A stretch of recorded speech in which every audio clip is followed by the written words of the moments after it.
yet. Oh, it is.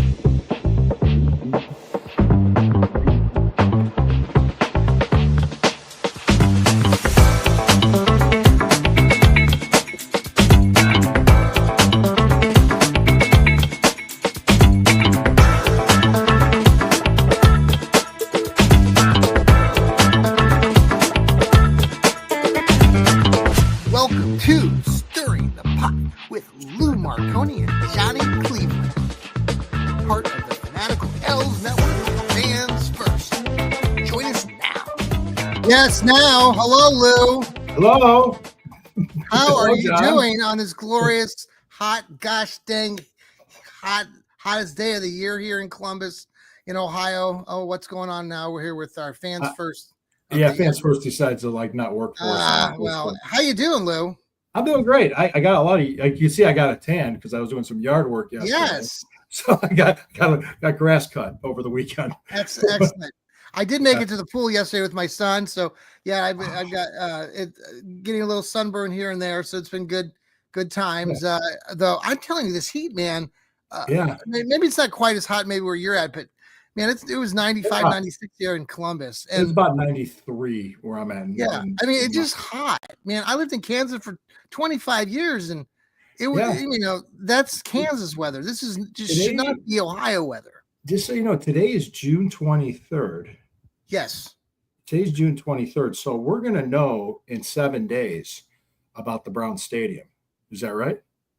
The Ohio State budget's due June 30th, and they're currently working on it now. For restreaming our post. Yeah, her son Hayden joined our show Friday night. And it was great kid, great young man. Wonderful. Did you keep your you were a gentleman, Lou? You were always, yeah. Because I had some people join me. I started out solo. Sherry couldn't make it, so I started out solo, but I invited Ethan to come when he could, and I invited Steve Hemrick to come when he could. I had my phone with me. I was out of town with my beautiful wife Laura, celebrating our anniversary this weekend. Happy anniversary. Mine was the weekend before. Yeah. Congratulations. How many years now? 12. We're at 7. So 7 years. Congratulations. Yes. Right. Laura and I were best friends growing up back in the day when we were younger, in high school, college. And so you guys known each other a long time. We've known each other for a long time. It's a love story, Lou. It's just a beautiful love story. Let's hear about this on the Brown Stuff Show. I'm a one lucky guy like you're one lucky guy. We're lucky guys here on the very lucky. Extremely. I was gonna say, it's the well, anyway, I just wanted to make that point real quick that the Ohio State House, the Ohio Senate, and Governor DeWine, they're working on the budget, exactly how they're going to do it. I think it's going to be the Senate plan with the unclaimed funds being used as a loan to the Browns for $600 million to get the state funding for that. And even the Cuyahoga County Council were saying they could override the veto of Chris Ronan. They're pretty much telling him to go pound sand because it's like you're not dealing with reality right now by him being obstructing this whole thing. Think I heard it might have been Steve Gill on the Dog Pound South podcast on Sunday, one of our colleagues here, or somebody I was listening to was talking about this funding stuff that we're talking about. Yeah. And that over the decades, over 30 years, 40 years, that this fund has been there in the state of Ohio, unused, monies that are just there, and that we've used this stuff before. But the Browns are good for it. They'll pay them back. So people that are getting on the Browns case and saying this is terrible and that we have a crappy owner and that he's a weasel and stuff. I'm like, Steve was basically just saying, like, look, man, like this has been going on for years. So that money's been there for decades, just sitting there. And the Browns have to put in a $50 million escrow fund in order to get it. So they basically have to put up $50 million of collateral. Yeah. Before they can get it. So that's what's happening. They already did. So they already have that there. I mean, this is going to happen, guys. And like I say, people, I can understand, like I said, what it is with the fans. I don't think they care about the funding. They care about the taxes.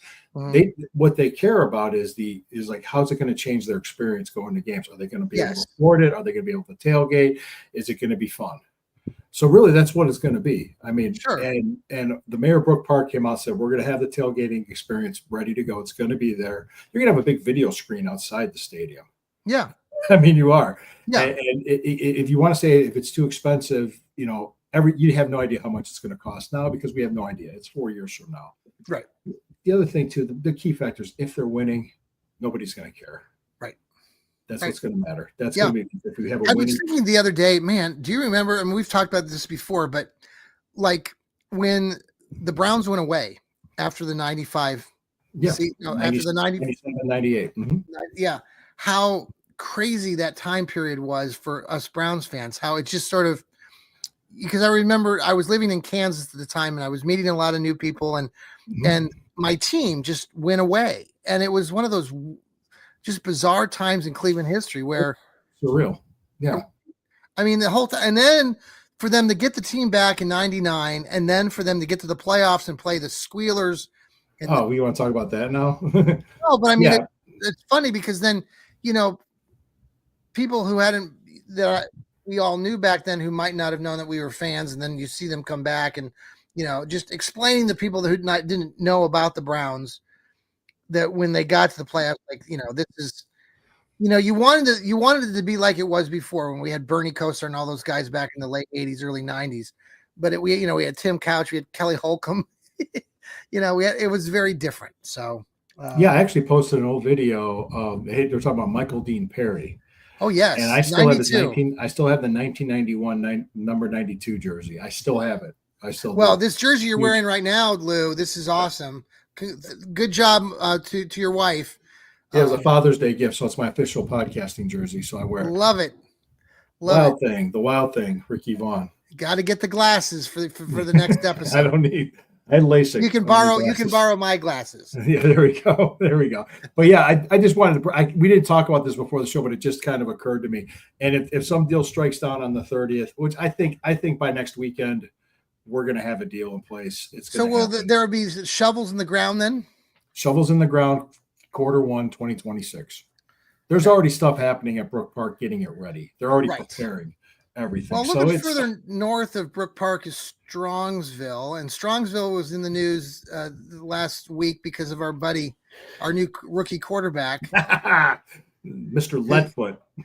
Okay, so I had my show this morning, Lou, and we talked about this off air, but I had the Coffee Jolt. Please join me in the mornings because I have my hiatus 5 weeks left of my summer vacation. In the Bandit car, he'd gotten away. Yeah, and so I was on, and I was talking about this stupid story. It's not really a story, but the people that don't like Shador, like Mary Kay, they just want to get stuff out there and create clicks and get you to suck you in. Mm-hmm. And it's a 23-year-old. And I was saying, Lou, how I think I got 3 or 4 speeding tickets in my early 20s. I had 2 back-to-back I got a little nervous because I shouldn't have been speeding like that. And, but for God's sakes, man, it's a freaking speeding ticket. And our colleague Sam, the youngster down in Dallas, was talking earlier on his podcast about some more specific issues and that dealt with some serious consequences. And obviously, I'm not other athletes. And I'm not downplaying what Shador did. And speeding is never a good idea.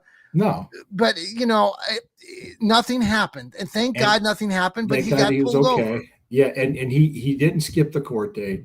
It was a miscommunication on the website. Mary Kay reported what was on the website, which maybe she should have verified that, but she thought that was good enough, which it wasn't true though. I mean, it wasn't what happened. So, and the thing is, it's that time of the year now. It's late June. We're a month away from training camp starting. Yeah. July 18th is when rookies report. Yes. So they got something to write about, so they're going to go crazy about it. Well, Steve Gill pointed out a good point too, not to change the subject, but it's okay. It's okay. With like talking about the start of training camp, that the other conversation pieces, the Browns are going to keep 4 quarterbacks. Well, Steve pointed out that last year we did have 4 quarterbacks on the roster at this point, and it was releasing Tyler Huntley. They tried to trade him, but they ended up releasing him at the end of training camp. Nobody wanted to trade for him, and he ended up going to the Dolphins and played against us and beat us. That's right. And because we had DTR who sucked canal water. So it's was that game in Cleveland? Was that? Yes, Dolphins it was. game? I was there. Okay. It was a 55-degree game for December, which we were surprised. My wife came with me. Oh, that's right. Okay. Yeah, my wife came with me, and it A was little just bit like, nicer weather than the Pittsburgh game. oh god, that was And it whatever was game, fun. yeah. It was fun when I look back on it, but during it, I'm like, I wouldn't mind a dome right now. I'm getting snow. Well, I jumped in. You did. Yeah, was our show that you, was that the one where you talked to the guy, the lady that was the selling No, beers? that was before the Chiefs game. I said, make sure you tip these people. It's rainy, it's cold here. You got to tip these people. tip your vendors. Tip your beer people. She was a real sweet lady. She was a young lady. She was a very nice young lady. Now, I want to give a shout out. I talked to these guys earlier today. Maybe they're watching the Bearded Browns podcasters. I know you've met them in person, and they have a great show, great program. They put out their own predictions this morning on the Browns season. Okay. And they actually, the one guy who ever put it out had the Browns going 11-6, and he went through game by game on Twitter. Who said that? Who said 11-6? One of the guys in the Bearded Browns podcast. Was it Mike? Was it Mike? I'm not sure, but I've got the list right here, Lou. Okay. And I wanted to go through. I thought maybe you and I could go through these. I kind of went through them earlier. I have one prediction. It's pain, just like Mr. T in Rocky 3. Pain. So he has them going 11-6, and he has them winning against the Bungles in week 1. He has them losing against the Ratbirds, has them beating the Packers. He said he calls it a shootout, has them losing to the Lions, has them beating the Vikings in England. That's possible because we don't know what kind of a team the Vikings are going to have, depending on how JJ McCarthy is, because technically this is his rookie year. I just don't see the Browns' success when they go over. I mean, it's been a while, but usually when they travel far, it's Then they got to come back the next week and go in. Well, he has them losing to the Squealers when they get back, but then he has them. The Squealers are coming off their bye too that week. He has them playing a home game against the Dolphins and winning that one. He has them beating the Dolphins. Yeah, it depends on what kind of. You don't know what the Dolphins are going to be like either. They're kind of a wild card type of team. Now he has them going on the road to the Raiders and has them beating the Raiders, and I'm like, I would love to think that that's possible. And every year we think that we're going to go out to California or Vegas and we're going to beat these teams, and we always lose. Yeah, it's the West Coast. I mean, it's a long trip out there. Yeah, I think the thing is. He could be, but go ahead, continue. Yeah, then the week, the following week, they have him playing the 49ers again, who come here to Cleveland, and he has them beating them, which he calls that a statement home win. I said earlier today, I don't think that that's going to happen. I think we got lucky with a break. They missed the field goal a year ago or 2 years ago when they. Okay. Just 2 years ago. I was there. I was at that game. Titans. He has them beating the Titans. That's possible. And I would say that probably Shador will be maybe battling Cam Ward in that game. It's possible. You have no idea. I mean, it's hard to predict. Has him going to Chicago and beating the Bears. That's possible too. I could see that. I mean, and has him losing to the Bills. Has them losing to the has him beating the Steelers at home. That's the final home game of the year. And then has him losing to the Bungles. Does he have him winning the opener against the Bengals? Yes, he has him beating he has him winning one, losing one. So he has. It sounds like we're splitting. Are we splitting our divisional games? See, I think I don't have the other Ravens game prediction on here. I think I took a picture of his predictions. Okay. But what was he said? 11 wins. 11 wins, 6 losses. The betting, the people have the Browns going plus or minus 6.5. So I mean, if you take them for 7 wins, you're going to win some money. I think 7 wins is I said 7 and 9. Definitely. Yeah. I was on Jeff Hartman was on my show, and I told him, I said, he's talking the Pittsburgh fans. And I think the thing they got to be careful with Aaron Rodgers is just because of his age, and is he going to play all 17 games? Right. Because a guy that age in the NFL, I mean, injuries pile up. We all know that. So injuries pile up. So that's just the thing. Can we split our divisional games? That starts there. That's the baseline. That's 3 wins. So we could take Cincinnati early in the season because they start slow. They lost to New England last year at home in the opener. That's just like, because I remember it. I remember I was catching it. I was tailgating. The guy had his had like a smart TV with it, using his phone as a hotspot. He had NFL Sunday tickets, so we were just hanging out, watching the other games, and it was pretty cool. But I actually saw that, and I was like, dang, man, what's wrong with the Bengals this year? Well, Joe Burrow, have you seen his outfits? His No. Hey, I got an offhand question for you because I'm interested to know what you think of this. Lou, you and I know we both grew up, and a lot of folks that maybe watch our show grew up when we did in the 70s and 80s. And we grew up with the mullets. We grew up with the wild hairs. Yeah, that was and a all those things things down the street. Those mullets are coming back in full force. I work at a high school, and oh my God, the LSU baseball team, they all have mullets. I'm like just overwhelmed by all these mullets. I just can't stand it. It's driving me nuts. Where are you at with the mullet? I was saying the mullets. That wasn't that a crazy family that lived down the street and had a bunch of old beat up junk cars in their front yard. Exactly. No, I think I can't stand them. I would never do it. Right? Come on, man. Come on, kids. Yeah, guys. We made fun of that. We made fun of it. Yes.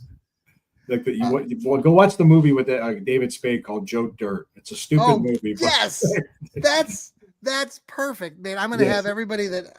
Watch Joe Dirt.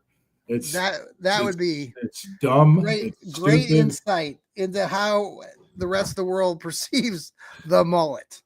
Yeah. There we go. See, there you go. That's your homework, fans. Watch Joe Dirt. Yep. See, thanks, Nicole. That's funny. But yeah. Good. What else? Yeah, Shador. I'm not concerned about Shador. I said this to Steve. Never have I ever seen so much coverage go to a 5th round pick this early in the season. A 5th round pick, guys.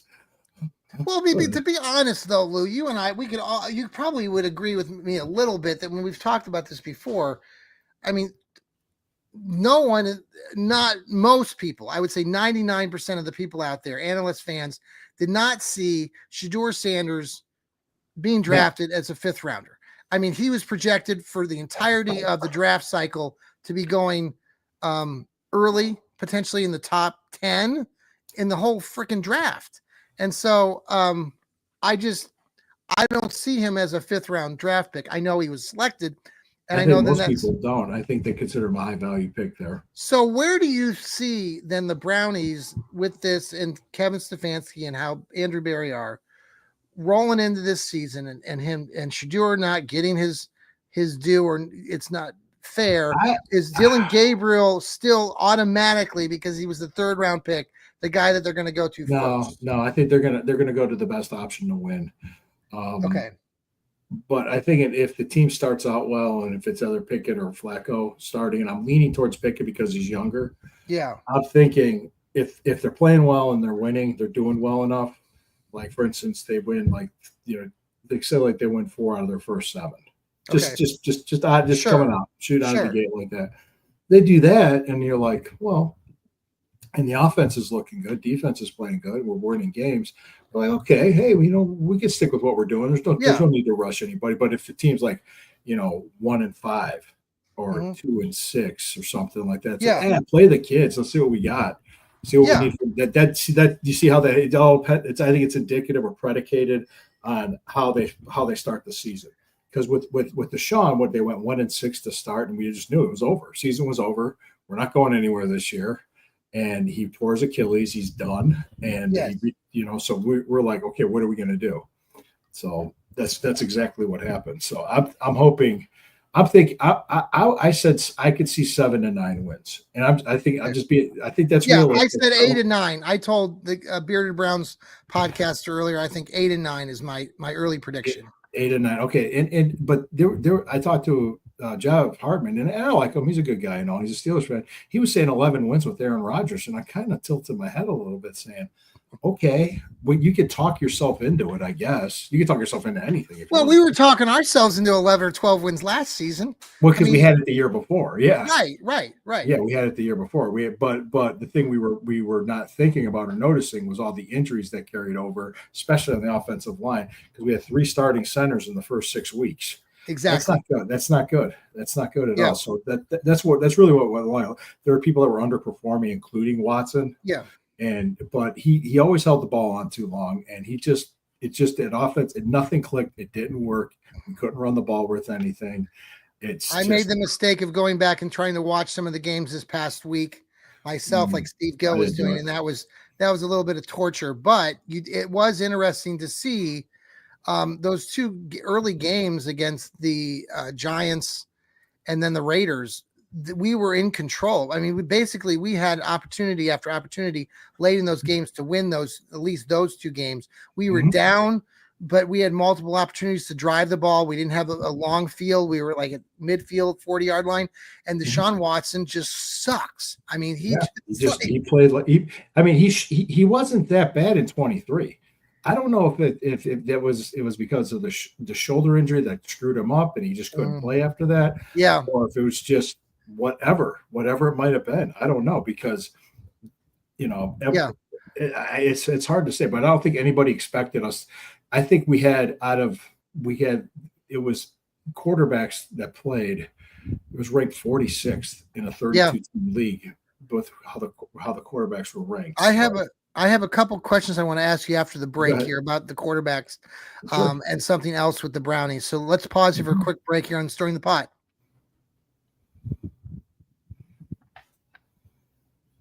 And we're back here on Stirring the Pot with Lou Marconi and Johnny Cleveland. Yes. That'd be I. So Tony Grossi drives me nuts. Mary Kay drives me nuts. They're driving everybody nuts these days. A lot of people are just frustrated. What I'm frustrated, and I want your take. This continues our conversation about the Browns and going into this season. I mean, Tony Grossi's already out there, and others are saying, the Browns are going to automatically, like, he's predicting they're going to draft another quarterback in 2026. And I'm like, what the hell is wrong with you? What's wrong with these people that are following this team? And Tony has followed this team for years, and I'm really sick of it. It's like you just drafted a 3rd rounder and a 5th round quarterback. You have two high, quality quarterbacks in Dylan Gabriel and Shedeur Sanders. And he's passing on them, and some other folks around are passing on these guys automatically. They're already, and I pulled down the list of the quarterbacks that are coming up, and I've already looked at it this past week, and none of these guys that are coming up in 2026, there's nothing exciting about these guys. So I don't know where the hell these people are coming from with their opinions on, well, the Browns are automatically going to go pick another quarterback up in 2026, and neither Shedeur Sanders or Dylan Gabriel have a chance. This is basically what Tony Grossi is saying. And I'm like, what the hell is wrong with you, man? Stop talking. Like, he's not the only person doing this, and it's driving me batty because go ahead, go look at the quarterbacks in 2026. I know some of you think that they're much better. I don't. I've looked at the list too. I don't think the kid out of Penn State's, I know he's a local product. He hasn't done anything. When he pees his pants when he plays the Buckeyes. I mean, the guy's not that good. The guy out of LSU, Drew Eller. I mean, come on. And Manning. I mean, we don't know much about him. We don't know much about him. The kid from LSU. I mean, okay, maybe, but you haven't even seen. Let's see how they play next season first. Let's try that. Can we do that? I'm just frustrated. I think I would say this. This is what I said. I think if they have a chance to draft a generational talent next year, they'll do it. But who? Who is that, Lou? Don't know yet. We don't know. You would think you would know, but you would think that you would know. Like if it was a generational talent, like I pulled up the list of the quarterbacks. Okay, like if he's generational talent, then this kid, whoever it is, should be talked about a lot at this point. And I don't hear anybody saying, "Oh my God, this is the next generational quarterback." I mean, you got Archie Manning, you got the Drew Aller kid, the Garrett Newsomeyer. I mean, he's a big kid, 6'2". Now, Drew Aller is tall; he's 6'5". I see that, when I go, you both his physique and all that, when his size to be a quarterback in the AFC North. But after that, you get that kid out of South Carolina, Lenoris Sellers. You've got a kid out of Clemson called Cabe Klubnik. There's a quarterback out of Arizona State called Sam Levet. You've got an Iowa quarterback, that Mendoza. There's a kid out of UCLA who's a big kid, Nico Lamaliva, and then you've got Carson Beck, who's like 30 years old and plays for the University of Miami. I mean, Lou, I'm sorry, there's no generational talent there. You don't know yet. You don't know yet. I'm going out on a limb. So I'm going to predict it right now. I think it's a disrespect to the Browns players that were drafted for these idiots right now who are, especially the local folks like Tony, who are going out there saying, well, they're going to go get a guy in 2026. I'm like, give these guys an opportunity before you start spatting off about it. Yeah. I'm fired up. Lou is taking a nap. No. I'm not getting worked up over this stuff. I'm not getting worked up over shit in June when the college football season isn't even started yet. I'm like, let's see how these guys play. Let's see how the draft shapes out. Who was that guy that was the Georgia guy that everybody thought was going to be a high draft pick in 2025? That was Beck or no? No, was it Beck? The Carson Beck was the guy that he went to Miami now to play. Yeah, see. Yeah, let me see. Yeah. Don't worry about next year yet. Yeah, Johnny's out of control. You're out of control, man. I know. Thanks, MC. I have to be the out of control one tonight. Let's focus on what we have now. Let's work on developing these guys as best as we can. Let's try to win games. Yep. Let's pray for Jacksonville to suck. I think both. I will say this again. I'm a big Shedeur fan. I believe that the kid is going to be great. I won't say great right now. He's going to be good. And Dylan Gabriel, who knows? It's frustrating that we're already jumping ahead, and we just need to slow down and play the season out. And if these guys are good, we want these guys to be good. And then if you get Jacksonville to suck, like you're saying, then you get to pick a couple people in the first round that are positional talents that can make this team even much more, than they are right now. So, well, right, and I think people are already like putting aside Dylan Gabriel, and they're not even giving him a chance yet because he's short. Forget it. He's not going to get. Right. I fall in that category. That's why. Besides that, but give him a chance. We might as well see what we got. I think I will predict this sometime. You will see a start from Dylan Gabriel in this year's season, and I think you'll see a start from Shedeur Sanders. You're going to see that debate. You're going to see that Twitter arguments. You're going to see people, if they don't convert a key first down late in the game with a paused picture of guys that were open while I was getting destroyed, right? Was getting sacked, All right. You know what I'm saying, man. It's let me throw this one out at you. There was one. Oh, go ahead. Okay, so you probably don't. I don't follow Madden very much, but they came out with Madden team ratings. Oh, great! Video game? Are we gonna argue about a video game? No, but I'm saying it's contrary to what Vegas thinks as far as wins and losses. The Madden game has the Browns like the 7th best team in Madden. They're tied for 7th with the Bungles. It goes the Chiefs with a 92 rating, the 49ers with a 92 rating. Then you got the Ratbirds, the Dolphins, the Cowboys, the Lions, the Bungles, and the Brownies. Ahead of, actually, they're tied with the Eagles. The Jets are up there too. I'm like, how the hell did the Jets get up there? But they have Justin Fields. Whatever. Anyway, it's just funny because Browns are predicted to win 5 or 6 games by Vegas, but according to Madden, we're one of the best video teams out there. So, what's your take on that? You don't. Oh God! Well, let's get fitted for rings. We're good on Madden, and Shedeur Sanders was perfect in OTAs. Let's get those Super Bowl rings out. Come on, folks, get those. Let's get that championship parade ready. God. Oh, by the way, I'm watching this game right now. NFL Network. They're showing old games. It must be Aaron Rodgers MVP week. So they're showing old games of the Packers and the Giants from back in the day.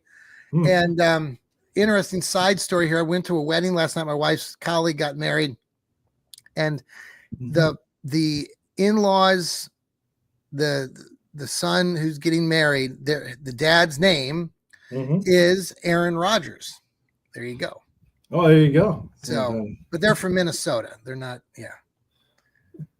They're But from we Minnesota. were making a joke that we could text people yesterday and say, "Hey, I'm at a wedding with Aaron Rodgers." Hey, technically, I really was. Yeah, and then people are gonna be like, "Whoa, what's going on?" Right. Yeah, hey, he must know something here. Hey. I I like what Miles said. I get a chance to put him in the graveyard. Yeah. Oh my God. Well, speaking of which, there's two things going on with division rivals with their pass rushers. Yes. TJ Watt held out. Yes. And Trey Hendrickson. Yes. Plus, the Bengals' first round pick. They're screwing with him on his contract, which is the Bengals are ridiculous. They're always a mess. And they're complaining about our owner. Yeah, it's just sad that they got to a Super Bowl before us. They just got lucky. Oh, they could blind.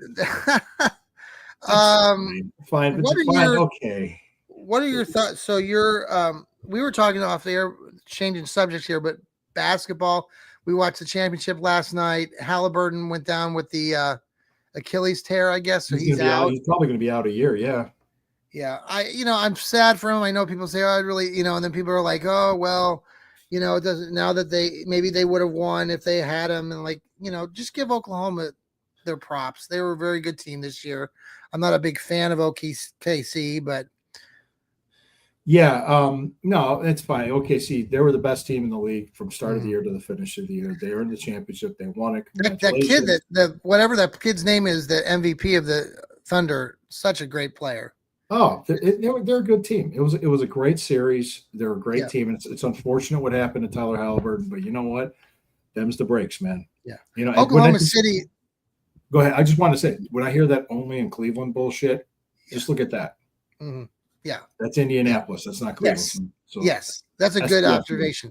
Oklahoma City, props to them. They have a great fan base. I've been to a game there back in the day, and it really is an electric atmosphere. The fans really do pay attention to their basketball, especially out there in the high plains of Kansas, Nebraska, Oklahoma, Texas. Mm-hmm. So congratulations to them and their franchise.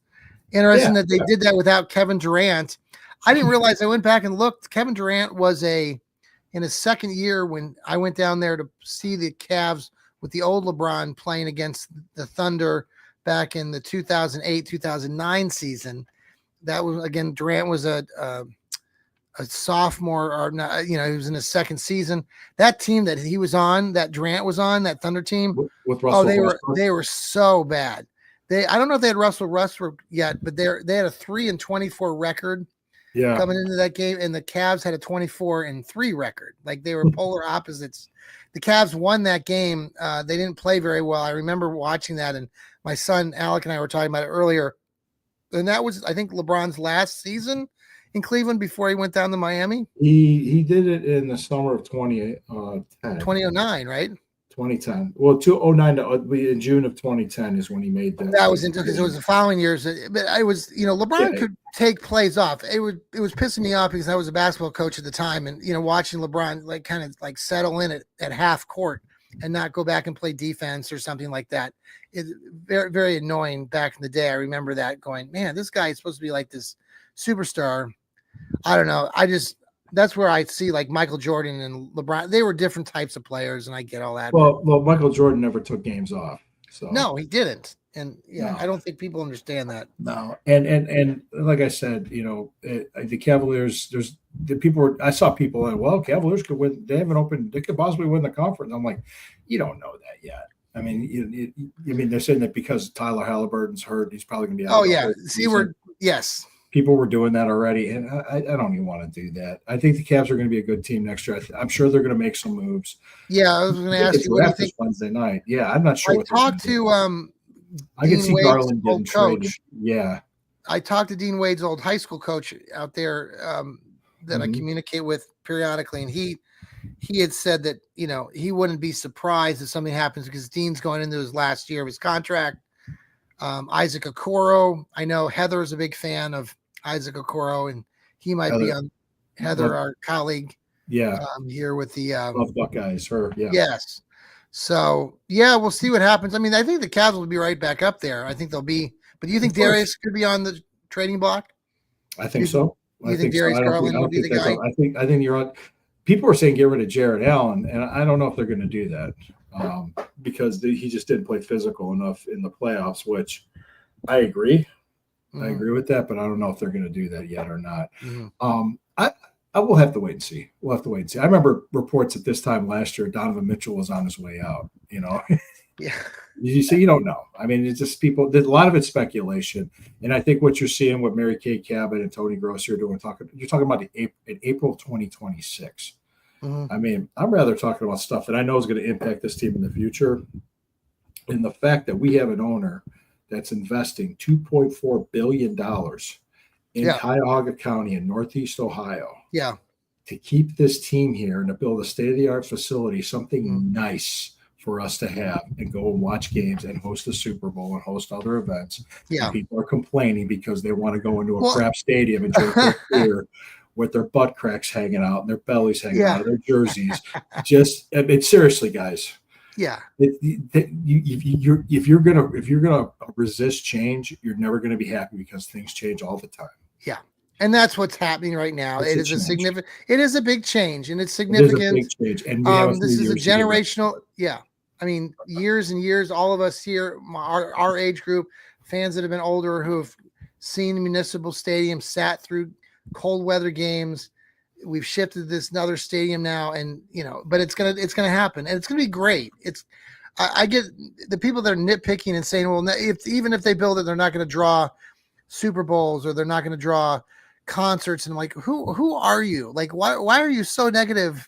Like, it's just unreal. I don't get it. I don't get it either. I'm trying to help me wrap my head around this because do you remember what happened 30 years ago? Yeah. Why? Yeah. Why things happened the way they did? And granted, Art Modell was wrong. He did it the wrong way. Sure. He could have handled it a lot better, but the stadium was falling apart. It was obvious we needed a new one. You had a bunch of idiot bureaucrats in downtown that wasn't getting anything done. The only reason why the Gateway thing passed was because the Major League Baseball commissioner came in to Cleveland and said, you build this ballpark or else you're going to lose your team. Yeah. Yeah. And that's why people voted for it. Yeah. Yeah. 51-49. So this is monumental. It's huge. And I tell you what, if we're winning and people are showing up, you're going to love it. That's all that matters. Yeah. And well, Lou, any final thoughts on this evening? I know we're doing pretty good for filling 40 minutes of time here with we are in the heart of June. It's hot. It's 95 degrees. I got a fan on. You can't tell because I got this mic on. I got my headset. I had the headsets thing on. Yeah. I got a mic. So awesome. One thing I wanted to bring up was a very unfortunate situation with an Ohio State alum. Yes. Former linebacker and assistant coach and podcaster Kirk Barton. He was in an unfortunate situation in Dublin, Ohio, where I believe he could possibly be charged with vehicular homicide. He was in a car accident at 3 a.m. It was believed he's believed allegedly to be under the influence, and the driver in the other vehicle that he struck with his car was killed. Unfortunately, killed. And I think it's nothing good happens at that time. We had it's really bad. And I know I live here in Columbus, so there's other reports about, him, and I know he's a very popular figure in Ohio State, and he's got the podcasting, like you mentioned before. The Scoop. Yeah, he's on the Scoop, and they've been very good about the reporting about the Michigan, the whole Michigan scandal with the science team and everything. Yeah. We'll follow that story. It's very just sad. I know we had another instance here.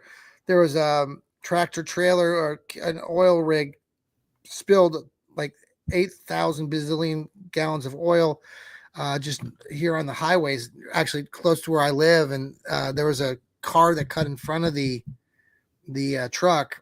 They're looking for, I think they did find the kid that was in a pickup truck.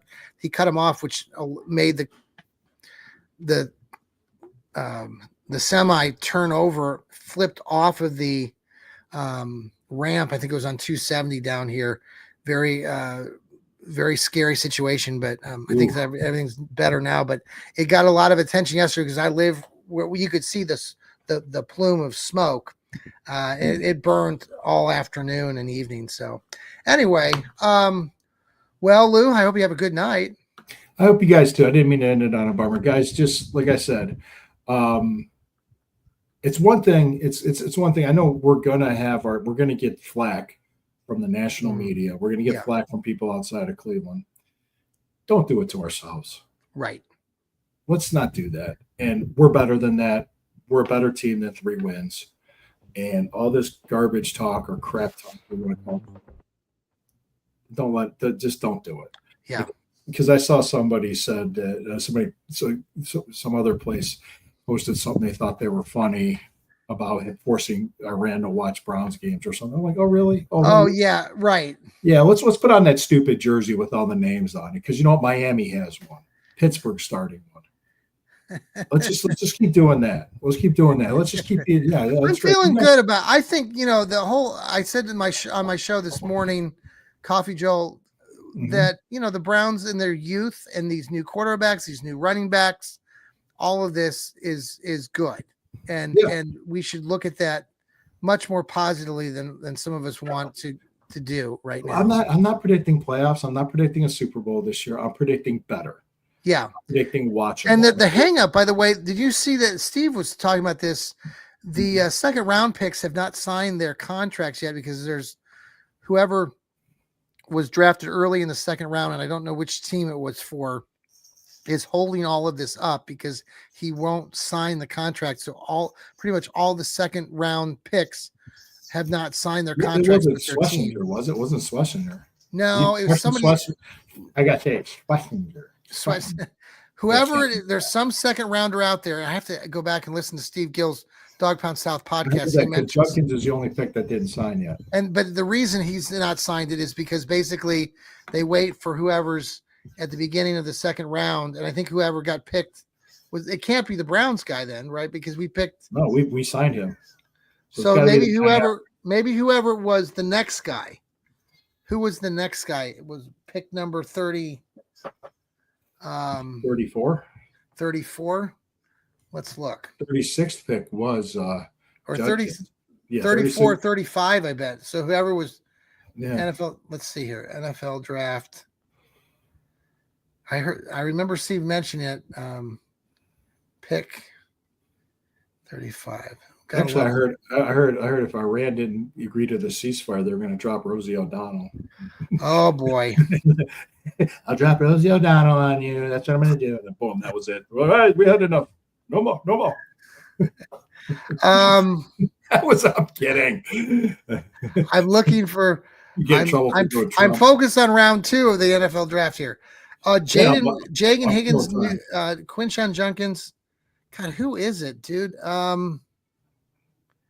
I have to go back and listen to what Steve said, but basically, virtually everybody else in the second round is not signed. So, yeah, we're not the only ones. Yeah, there's that's happening. I know a first round pick for the Bengals isn't signed yet either. Yes, he's a good draft pick. He was a good player. I mean, Shamir Smith, I think his name was. Yeah, was he drafted late in that first round? 17th. Okay, he was 17th pick in the first round. Yeah, interesting. So, okay. Interesting. Well, like I said, guys, we'll see you in 2 weeks. And unless something exciting happens within the 2 week period. Do you think the stadium deal being a done deal would be exciting? I mean, that's the only thing that's going to happen. Yeah, not happen unless something major. So the next time we talk to everybody, it'll be. Actually, I do need to talk to you about that, Lou, because since we may have to change the next time we talk to everybody on Stirring the Pot, but we'll give you that information once we. Yeah, you just keep an eye out for us. We'll show up. I'm going to be on tomorrow at 12:30. Yes. Okay. With Corey Castle, we're going to do the Stu Cast, and then also on top of that, the Sunday Stew Pot will be on again next Sunday, and Friday night I will be back with Sherry doing the Burning River Brown Stock. I keep myself good. Yeah, Sherry's fine. She had a family obligation thing. Everybody's like, "Where is she? Is she okay?" And I'm like, "Yeah, she's fine. She's fine, guys." Good. She's all good. Well, we look forward to having her back in the fold. Oh, of course, I love having her on there. She puts up with my shit. That's right. Bernie River Browns talk. Catch Lou and Sherry. Lou's show. Their Bernie River Browns talk Friday night. Yes. Have a good night. Love you guys. Thank you for the comments. Thank you for joining us. Love you guys. Like, share, subscribe. Enjoy the Hemisphere Coffee.